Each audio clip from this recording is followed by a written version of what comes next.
नमस्कार दोस्तों, आज हम लोग पढ़ने वाले हैं विश्व का भूगोल। आज जिस टॉपिक को पढ़ने वाले हैं उसका नाम है ज्वालामुखी यानी कि वोल्केनो। आज हम लोग इस वीडियो में जानेंगे कि ज्वालामुखी क्रिया किसे कहते हैं या ज्वालामुखी किसे कहते हैं, ज्वालामुखी के कितने प्रकार होते हैं और उनके उदाहरणों को भी जानेंगे और उनके नाम को भी जानेंगे। तो सबसे पहले हम बात करेंगे कि ज्वालामुखी यानी कि वोल्केनो किसे कहते हैं। तो जैसे कि आप लोग जानते हैं, जो यहाँ पे जो पृथ्वी के अंदर बहुत सारा क्या भरा होता है, मैग्मा भरा होता है। तो यह जो मैग्मा है वह एक छिद्र द्वारा क्या होता है, एक छिद्र द्वारा या दरार द्वारा वह क्या होता है, धरातल पर पहुंचता है। ठीक है, यह क्या है, मैग्मा है। और यह जो है वो क्या है, छिद्र है। यह क्या है, दरार। अब हम ज्वालामुखी किसे कहेंगे, तो वह छिद्र या दरार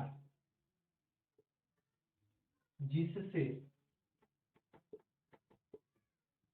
मैग्मा धरातल पर आता है उसे ज्वालामुखी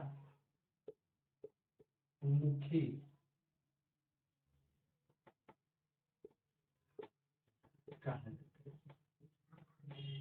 तो जैसे कि आपको हम बताएं कि ज्वालामुखी किसे कहते हैं, तो वह छिद्र या दरार जिससे मैग्मा क्या होता है, धरातल पर आता है उसे क्या कहा जाता है, ज्वालामुखी कहा जाता है। और यहाँ पे हम बात करेंगे कि जिस क्रिया द्वारा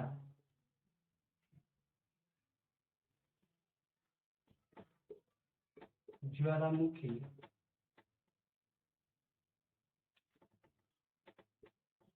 धरातल पर आता है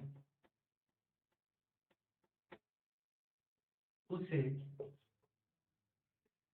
ज्वालामुखी क्रिया कहा जाता है। ज्वालामुखी क्रिया किसे कहा जाता है, तो जिस क्रिया द्वारा ज्वालामुखी धरातल पर आता है उसे क्या कहा जाता है, ज्वालामुखी क्रिया कहा जाता है। तो अब हम लोग जानेंगे कि ज्वालामुखी की जब क्रिया होती है तो मैग्मा धरातल पर आता है, तो उस मैग्मा में क्या क्या बाहर निकलता है। तो जैसे कि मान लीजिए यहाँ पे यह ज्वालामुखी की क्रिया मान लीजिए यहाँ पे ऐसे हो रहा है, यहाँ से मैग्मा मान लीजिए बाहर निकलता है, तो यहाँ पे क्या होता है,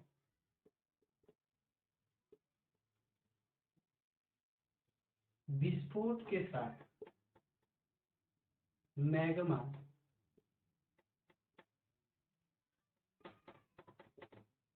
बाहर आता है। तो उस मैग्मा में क्या क्या होता है, तो उस मैग्मा में क्या होता है, पहला तो क्या होता है, गैस होता है। ठीक है, दूसरा क्या होता है, पिघली धातु होती है। और तीसरी जो क्या होती है वो होती है अग्निपिंड। क्या होती है, अग्निपिंड। अब इस गैस में कौन कौन सा गैस आता है, तो पहला जो होता है वो आता है वेपर, जो कि 85% होता है। दूसरा आता है SO2 और NO2। उसके बाद इसी में निकलता है H2S और CO2।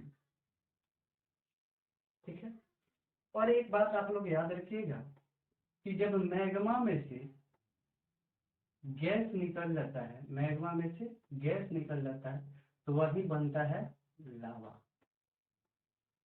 यानी मैग्मा में से जब गैस को हटा दिया जाता है तो उसी को क्या कहा जाता है, लावा कहा जाता है। तो हम लोग जाने कि ज्वालामुखी क्रिया में जब मैग्मा बाहर निकलता है तो उसमें कौन कौन से मतलब तत्व बाहर निकलते हैं।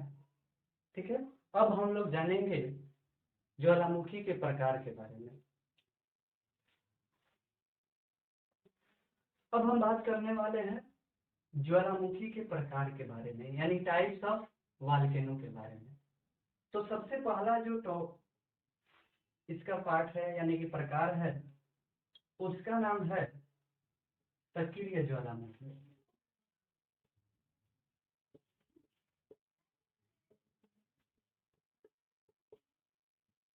सक्रिय ज्वालामुखी यानी कि एक्टिव वॉल्केनो।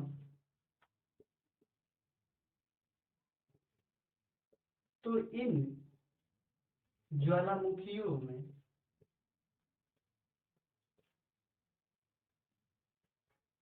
लगातार उद्गार होता है।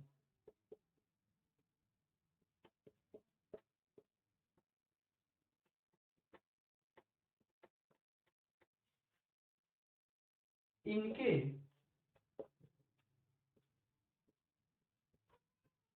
आसपास सिलिका की मात्रा अधिक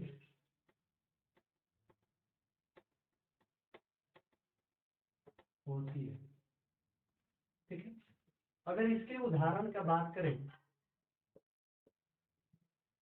तो हम बात करेंगे माउंट एब्रूस। माउंट एब्रूस जो कहाँ पड़ता है, अंटार्कटिका में। ठीक है, उसके बाद हम बात करेंगे कलायू के बारे में। यह कहाँ पड़ता है, यूएसए में पड़ता है। उसके बाद हम बात करेंगे मोना लाऊ के बारे में। यह कहाँ पड़ता है, यह भी पड़ता है यूएसए में पड़ता है। उसके बाद हम बात करेंगे विसुवियस के बारे में।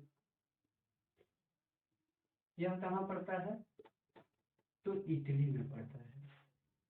उसके बाद हम बात करेंगे माउंट आसो के बारे में, और यह कहाँ पड़ता है माउंट आसो, तो यह पड़ता है जापान में। उसके बाद हम बात करेंगे माउंट सुमेरु के बारे में, और माउंट सुमेरु कहाँ पड़ता है, तो यह पड़ता है इंडोनेशिया में। ठीक है, तो हम लोग जाने जो ज्वालामुखी के प्रकार में सबसे पहले किसको जाने, सक्रिय ज्वालामुखी को।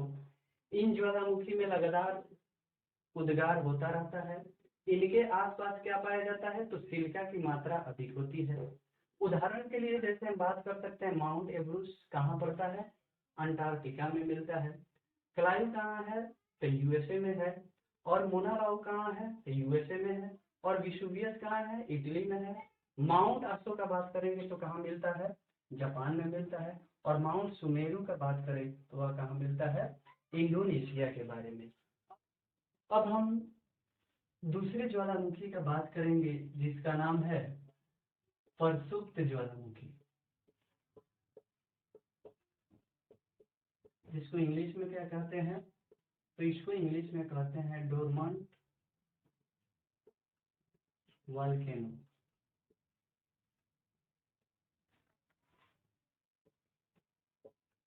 इन ज्वालामुखी का उद्गार बहुत समय पहले हुआ था।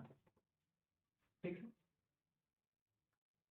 अब बात करेंगे जो भविष्य में इसको देखा जा सकता है कि नहीं। भविष्य में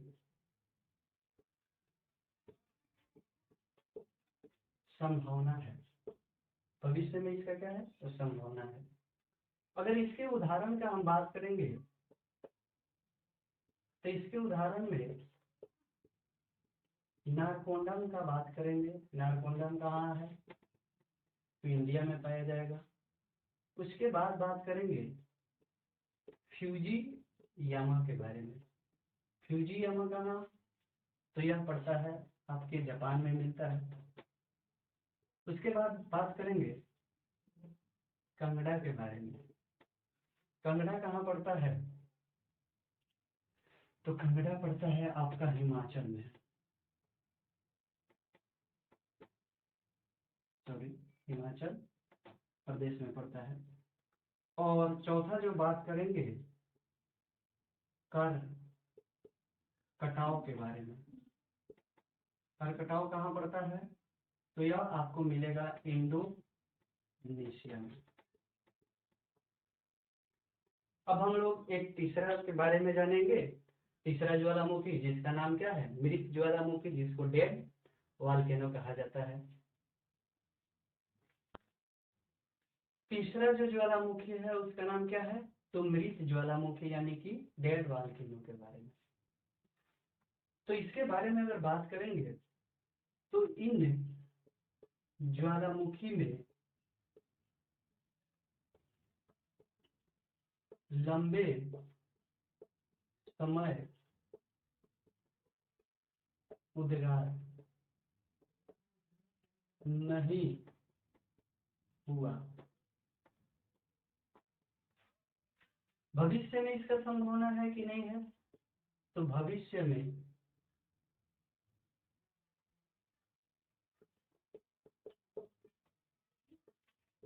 संभावना नहीं है। भविष्य में इसका संभावना नहीं है। अब इसके उदाहरण का अगर बात करेंगे तो इसके उदाहरण में है अकानको गुआ। कौन सा है, अकानको गुआ। यह कहाँ पड़ता है, तो साउथ अमेरिका में पड़ता है। कहाँ पड़ता है, साउथ अमेरिका में पड़ता है। दूसरा अगर बात करेंगे तो दूसरा पड़ता है किलिमंजारो। किलिमंजारो कहाँ मिलता है, तो आपका मिलता है अफ्रीका में। और एक बात करेंगे पोपा के बारे में, जो कहाँ मिलता है, म्यांमार में।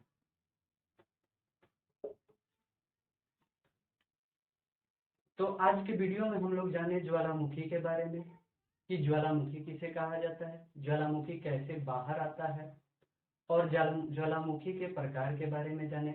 अगर आप लोगों को वीडियो अच्छा लगा हो तो लाइक करें, अपने दोस्तों में शेयर करें और हमारे चैनल को सब्सक्राइब करें। थैंक यू दोस्तों।